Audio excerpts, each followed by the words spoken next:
Assalamualaikum warahmatullahi wabarakatuh. Saya Husniatul Fatimah dengan NIM H5401221054. Di sini saya akan menjelaskan tentang Vector Error Correction Model atau VECM. Vector Error Correction Model adalah metode ekonometrik yang digunakan untuk menganalisis hubungan jangka panjang dan jangka pendek antar variabel-variabel yang memiliki hubungan kointegrasi. Model ini merupakan pengembangan dari vektor autoregression atau VAR yang dirancang untuk data yang tidak stasioner tetapi kointegrasi. Syarat penggunaan VCM yang pertama itu datanya harus stasioner diverse difference. Data yang digunakan harus memiliki sifat unit root pada level atau non-stasioner, tetapi menjadi stasioner setelah didiferensi. Yang kedua itu adanya kointegrasi. Hubungan kointegrasi antara variabel menunjukkan bahwa terdapat keseimbangan jangka panjang meskipun terdapat fluktuasi pada jangka pendek. Error correction model merupakan gabungan antara VAR dengan ECM. VAR itu semua variabel dapat menjadi variabel endogen atau variabel yang dipengaruhi atau variabel Y. Sedangkan untuk ECM itu ada error correction untuk mengetahui hubungan jangka panjang atau kointegrasi. Perbedaan VAR dengan VCM. VAR itu jika data tidak terkointegrasi, sedangkan kalau VCM itu jika datanya tersebut terkointegrasi. Sedangkan beda ECM dengan VCM itu, kalau ECM tidak ada masalah endogenitas, tidak semua variabel dapat menjadi variabel endogen atau variabel yang dipengaruhi atau variabel Y. Ada hubungan jangka panjang atau kointegrasi. Kalau untuk VCM itu terdapat masalah endogenitas serta ada hubungan jangka panjang atau kointegrasi. Untuk contohnya itu, biasanya VCM itu digunakan pada analisis hubungan antara suku bunga, inflasi, dan pertumbuhan ekonomi, studi hubungan antara distribusi zakat, infak, dan sedekah dengan indeks pembangunan manusia.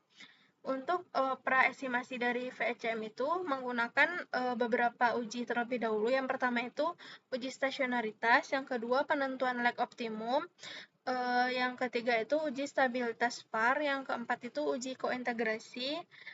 Kemudian setelah diestimasi VCM itu ada regresi jangka pendek untuk mengetahui pengaruh antar variabel dalam jangka pendek. Yang kedua regresi jangka panjang untuk mengetahui pengaruh antar variabel dalam jangka panjang. Yang ketiga Granger causality test untuk menguji hubungan kausalitas antar variabel. Uji ini optimal apabila uji ini opsional, tapi kalau deskripsi ekonomi syariah biasanya digunakan. Yang keempat, Impulse Response Function atau IRF itu merupakan guncangan untuk melihat bagaimana satu variabel merespon shock dari variabel lain dari waktu ke waktu. Yang kelima itu ada Forecast Error Variance Decomposition atau FEVD, menjelaskan seberapa besar pengaruh masing-masing variabel dalam menyebabkan fluktuasi pada variabel tertentu. Baik, selanjutnya kita akan melakukan uji menggunakan aplikasi RStudio. Baik, langsung saja ke aplikasinya. Di sini saya sudah menyiapkan skrip yang akan digunakan untuk uji VCM. Yang pertama itu kita install package yang ini. Apabila teman-teman belum install, bisa diinstal. Karena saya sudah menginstal, bisa lanjut di run saja.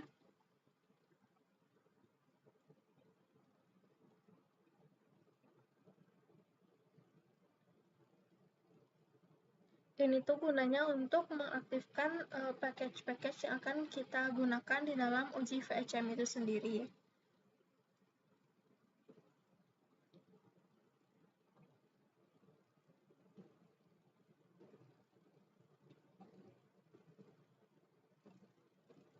Nah, ini package-nya udah selesai diaktifkan, kemudian kita bisa lanjut ke import datanya. Pilih yang from Excel, browse. Nah, di sini saya sudah menyiapkan data VCM-nya sendiri. Di sini saya menggunakan data inflasi, kurs, dan suku bunga. Di sini diubah di-rename menjadi data. Ini data inflasi, ini kurs, dan ini suku bunga. Datanya itu bersifat kuartal dari 2001 sampai 2010.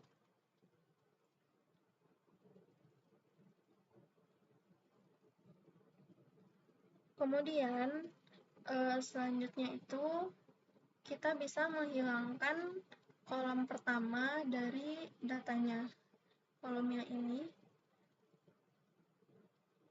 langsung di-run saja. Kemudian setelah kolom pertama itu kan tahun atau time, setelahnya itu dihilangkan, kemudian kita bisa set tahun di objek yang baru. Di sini tuh menggunakan TS atau time series. Di sini dimulai dari 2001 bulan kuartal pertama dengan frekuensinya 4 karena datanya kuartal.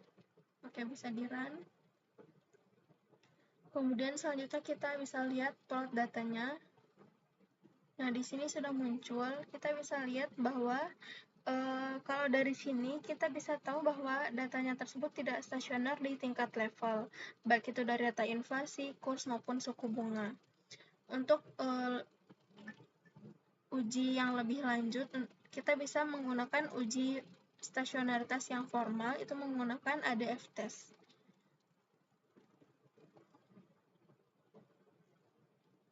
Nah, di sini kita bisa lihat bahwa nilai p-value setiap variabel itu lebih dari 0,05. Artinya data ini tuh tidak stasioner di tingkat level. Jadi akan dilakukan differencing.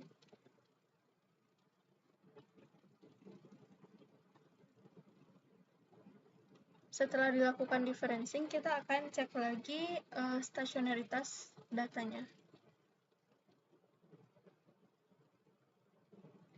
Nah, di sini kita bisa lihat bahwa nilai p-value-nya itu lebih kecil daripada 0,05. Di sini yang kurs juga sama, lebih kecil dari 0,05. Yang suku bunga juga sama, lebih kecil daripada 0,05. Berarti dapat disimpulkan bahwa data kita itu stasioner di tingkat first difference, dan itu merupakan syarat dari uji VCM itu sendiri. Datanya harus stasioner di tingkat first difference. Selanjutnya, langkah selanjutnya kita akan menentukan lag optimum dengan lag maksimumnya itu 10, dengan tipenya itu konstan. Kita bisa run-nya ini.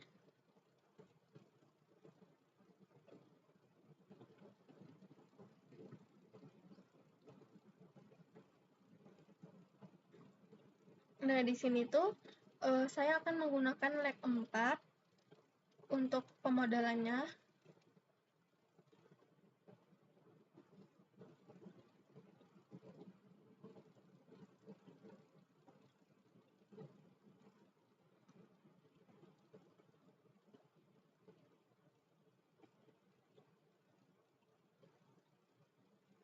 Untuk hasil estimasi dari model VAR menggunakan lag 4, di sini kita bisa lihat bahwa untuk variabel inflasi itu memiliki pengaruh yang signifikan dengan nilai estimasinya itu 2,46168 dengan p-value 0,147, menunjukkan bahwa perubahan suku bunga pada periode sebelumnya dapat mempengaruhi tingkat inflasi.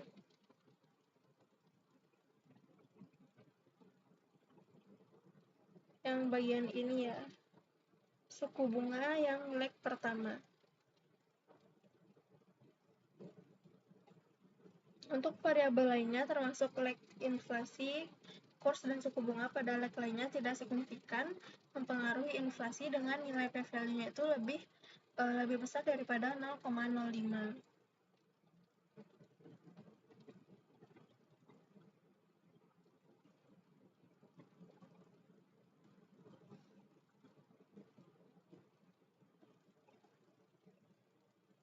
Kemudian untuk R-square-nya itu memiliki nilai 0,7856,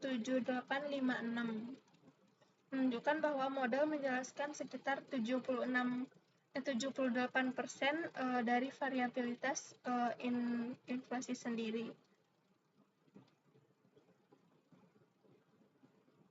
Yang ini nilainya.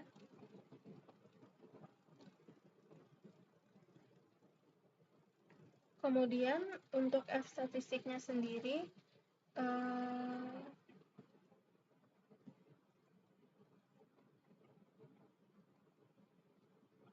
yang ini memiliki p-value yang lebih kecil daripada 0,05, menunjukkan bahwa model secara keseluruhan itu signifikan. Untuk persamaan kurs, pada leg 1, kurs yang ini pada leg 1, dengan nilai estimasinya 0,9597 dengan p-value 0,0004, menandakan bahwa kurs dipengaruhi secara signifikan oleh nilai sebelumnya. Untuk variabel lainnya tidak mempengaruhi kurs. Untuk persamaan dari suku bunga pada leg 1 memiliki pengaruh signifikan terhadap suku bunga sendiri dengan nilai estimasi 1,37757 dengan p-value-nya itu 0,00374. Untuk variabel lain tidak signifikan dalam mempengaruhi suku bunga.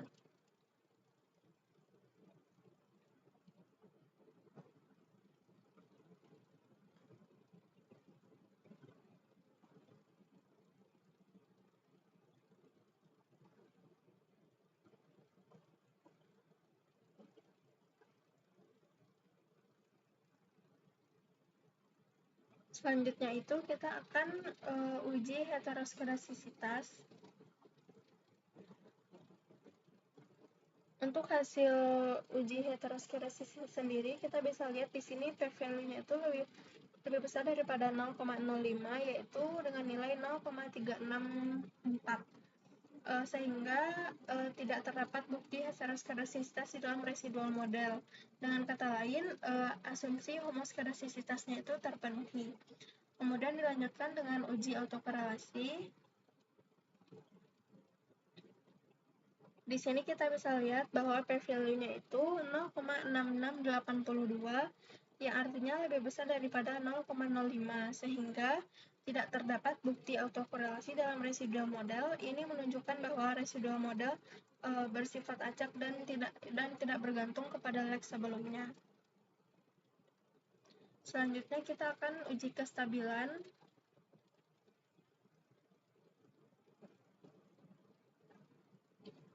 Di sini kita bisa lihat bahwa nilai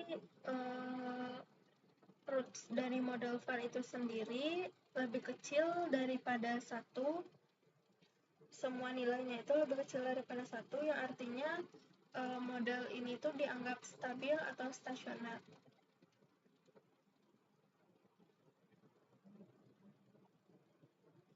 Sehingga syarat untuk kestabilannya itu terpenuhi. Kemudian kita akan uji kausalitas Granger.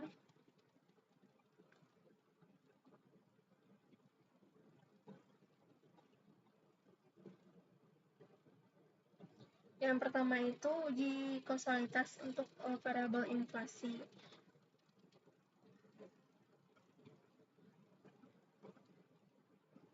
Di sini uji kausalitas Granger-nya itu p-value-nya 0,7527, artinya itu lebih besar daripada 0,05. Menunjukkan bahwa tidak ada bukti signifikan bahwa inflasi menyebabkan kurs dan suku bunga secara Granger. Sedangkan untuk kausalitas instannya itu p-value-nya lebih kecil daripada 0,005, yang artinya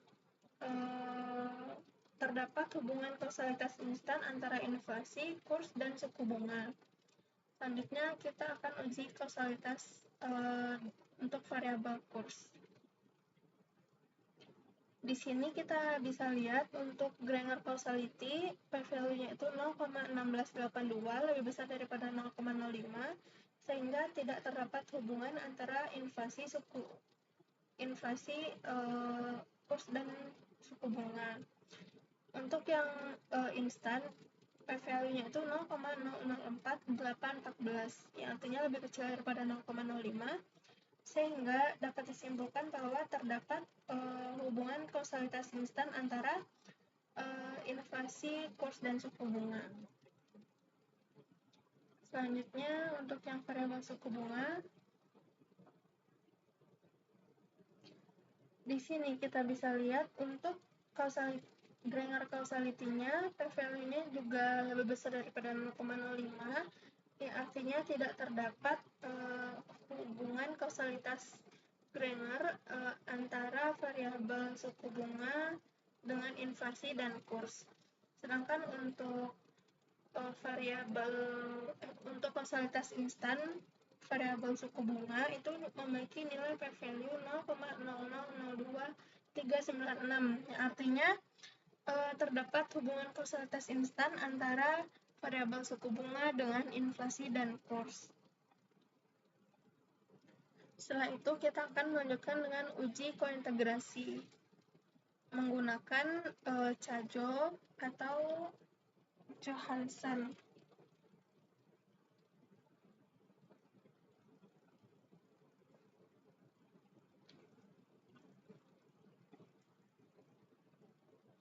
Di sini kita bisa lihat yang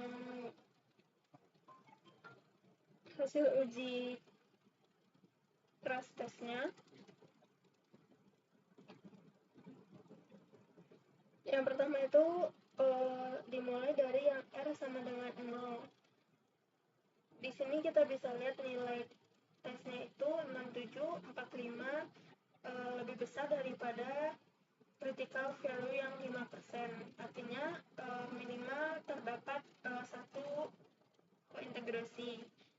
Kemudian dilanjutkan untuk R kecil sama dengan 1 dengan nilai tesnya itu 20,26 dengan critical value 5% itu 19,96, artinya lebih besar, artinya terdapat satu hubungan kointegrasi. Sedangkan untuk yang R kecil sama dengan 2 itu memiliki nilai tes 7,15 dengan critical value-nya itu 9,24. Berarti untuk yang R sama dengan 2 ini tidak ada, sehingga dapat disimpulkan bahwa hasilnya itu terdapat satu kointegrasi, terdapat satu hubungan kointegrasi.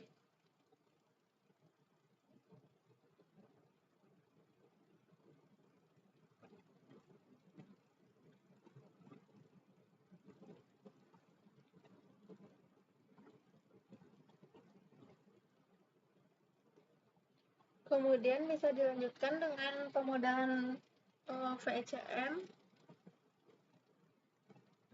Karena tadi terdapat satu kointegrasi, jadi R-nya itu sama dengan 1.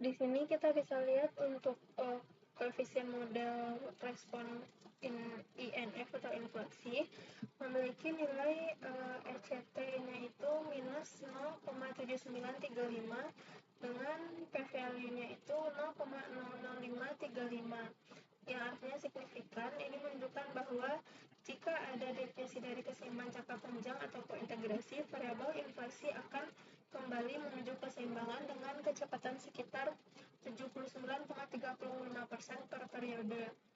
Untuk inflasi pada leg pertama itu memiliki koefisien minus 1, 0,760 dengan p-value-nya itu 0,01. Yang ini menunjukkan bahwa perubahan inflasi pada leg pertama secara signifikan mempengaruhi perubahan inflasi pada saat ini.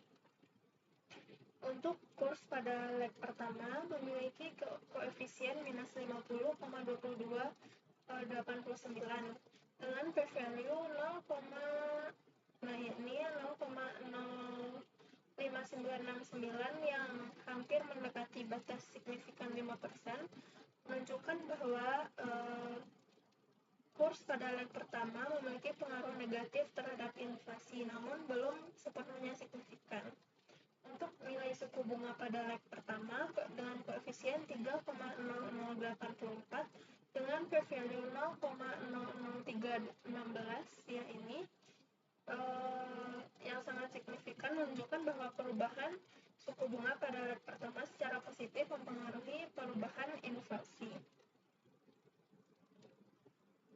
Kemudian kita bisa lihat koefisien respon dari nilai kurs, ya ini memiliki nilai ECT 0,0078553 dengan p-value-nya 0,747 yang tidak signifikan, menunjukkan bahwa deviasi dari keseimbangan jangka panjang tidak segera kembali ke keseimbangan untuk kurs sendiri.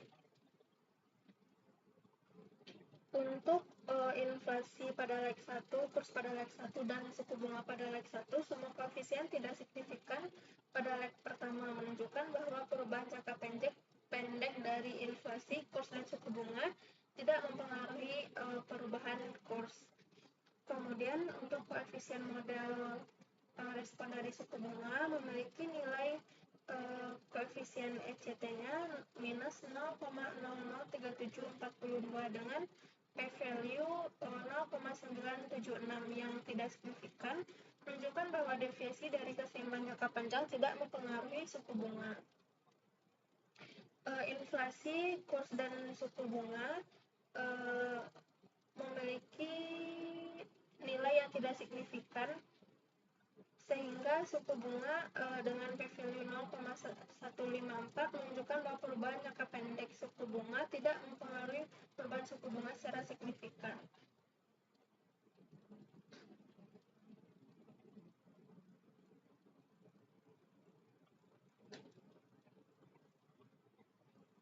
Kemudian kita akan melakukan analisis IRF dan FFPD.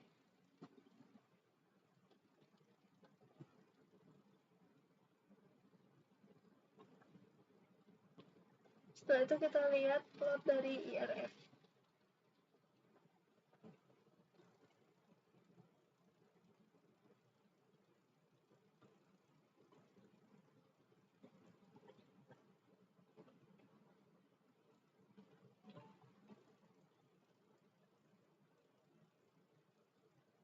Di sini kita bisa lihat untuk ortogonal impulse respon dari inflasi.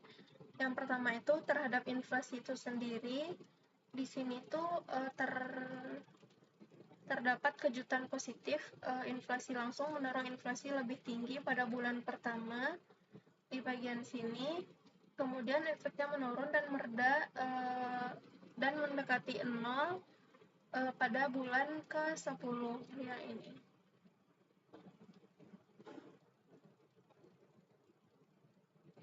Sedangkan nilai ini tuh tidak memotong garis merah batasnya. Kalau responnya untuk kurs, terhadap kurs, respon untuk kurs itu nyaris datar dan selalu CI-nya itu meliputi 0, sehingga kejutan inflasi tidak berdampak nyata pada nilai tukar atau kurs. Kalau responnya untuk suku bunga terangkat sekitar 1,5% di bulan pertama di bagian sini, hingga bulan ketiga di bagian sini, dengan CI tidak memotong 0, lalu efeknya menurun perlahan sekitar bulan ke-10. Pada bagian sini,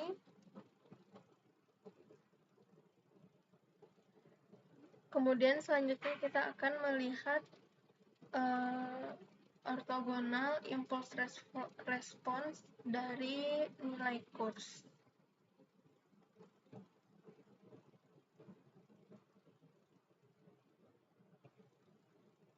Nah, ini kita bisa lihat impulse respon dari kurs terhadap inflasi yang bagian sini. Kejutan yang pertama itu memicu sedikit kenaikan inflasi pada bulan ketiga puncaknya, kemudian melebar dan menyentuh 0 sepanjang garis horizontal di bagian sini, sehingga efektivitasnya lemah atau tidak signifikan. Kalau terhadap kurs itu sendiri, kurs tidak banyak berubah karena IRF terhadap dirinya sendiri sengaja diidentifikasi 0. Kalau terhadap suku bunga, respon suku bunga juga kita bisa lihat di sini bahwa responnya itu meningkat hingga bulan ke-4, kemudian pada bulan menurun hingga bulan ke-10, kemudian mendatar hingga selanjutnya. Selanjutnya kita akan melihat ortogonal impulse respon dari suku bunga.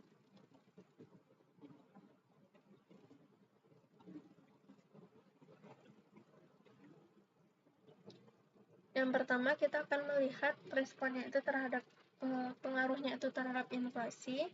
Kenaikan suku bunga 1 deviasi mendorong inflasi turun sedikit di bulan pertama, lalu inflasi malah meningkat kembali, tetapi tetap di bawah respon 0 sepanjang garis horizontal. CI pada bulan awal tidak memotong 0, menandakan penurunan inflasi jangka pendek cukup signifikan, setelah itu efeknya tidak signifikan.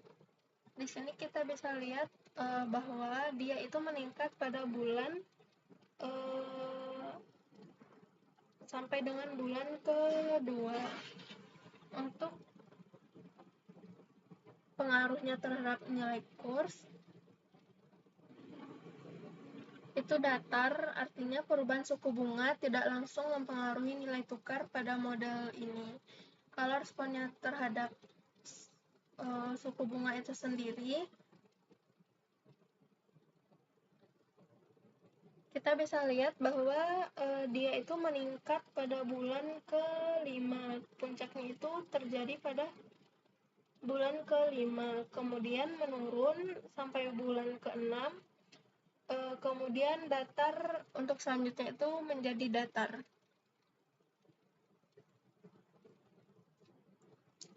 Selanjutnya kita akan melihat nilai FFVD-nya.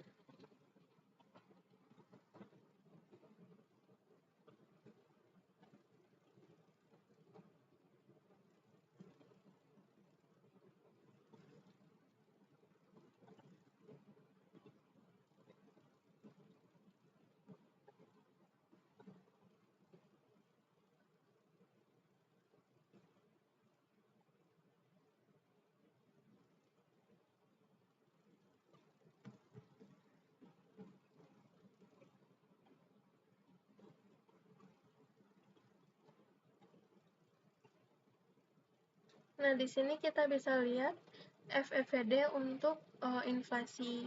FFVD untuk inflasi yang pertama, yang paling banyak mempengaruhi inflasi sendiri itu merupakan dirinya sendiri di bagian sini, kemudian dilanjutkan dengan suku bunga, dan yang terakhir itu kurs. Sedangkan untuk FEVD for course, yang pertama yang paling banyak mempengaruhi itu dirinya sendiri di bagian sini, kemudian dilanjutkan dengan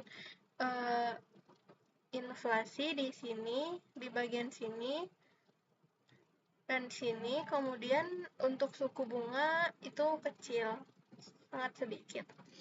Untuk FEVD for suku bunga sendiri itu dipengaruhi oleh paling banyak oleh inflasi, kemudian dilanjutkan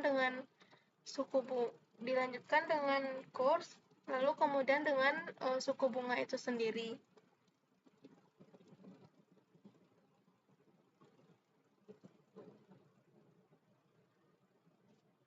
Mungkin hanya itu uji VCM yang dapat saya lakukan. Sekian dari saya. Assalamualaikum warahmatullahi wabarakatuh.